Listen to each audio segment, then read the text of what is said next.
Un jour, Livelyne s'apprêtait à partir à la chasse et il appela son noble chien avec son corps de chasse. Tous ses autres chiens avaient répondu à l'appel, sauf Gellert. Livelyne ne pouvait plus attendre et est donc parti. Et quand il retourne dans son château, son chien Gellert s'approchait pour l'accueillir. Livelyne fut surpris de constater que le museau et les crocs de Gellert étaient recouverts de sang. Le prince Livelyne avait eu un fils âgé d'à peine 1 an. Lorsqu'il a vu l'état de Gellert, une pensée terrible lui est venue à l'esprit. Il s'est précipité vers le couffin de son fils. Il voit le berceau renversé, les draps couverts de sang. Et Livelyne chercha son fils avec frénésie, mais ne put le trouver. Il avait seulement la preuve d'une lutte dans la crèche. Et se tournant vers Gellert, dont le museau était encore trempé de sang, Livelyne s'emporta furieusement et s'écria « Tu as tué mon fils unique !»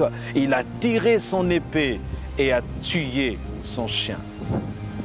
Gellert gémit très fort et plongea un regard douloureux dans les yeux de Livelyne, puis il mourut aux pieds de son maître.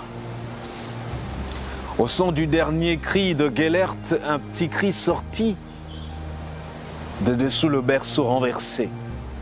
Livelyne découvre son petit-fils, sain et sauf, ainsi que le corps déchiré et ensanglanté d'un énorme loup. Il était trop tard. Livelyne a su que Gellert était resté sur place pour protéger l'enfant et avait combattu et tué le loup qui s'était introduit dans la crèche en l'absence de son maître. Dans son chagrin, Livelyne a érigé une tombe dans la vallée en l'honneur de son ami et a appelé le lieu Beth Gellert ou encore la tombe de Gellert. Peut-être qu'il sera trop tard de se rendre compte que notre véritable ennemi n'est pas celui que nous soupçonnions. Ce n'est ni le Mossi, ni le Malinké, ni le Baoulé ou l'ébrié, ni le Bassa, ni le Bété, ni le Béti, ni le Blanc ou le Noir, ni les Peuls ou les Ewe, ni le Douala, ni le Tutsi, ni le Hutu, ni le Mafa, ni le Bamileke, que sais-je encore. Peut-être qu'il sera trop tard de se rendre compte que notre véritable ennemi n'est ni papa ni maman, encore moins le frère ou la sœur ou le voisin.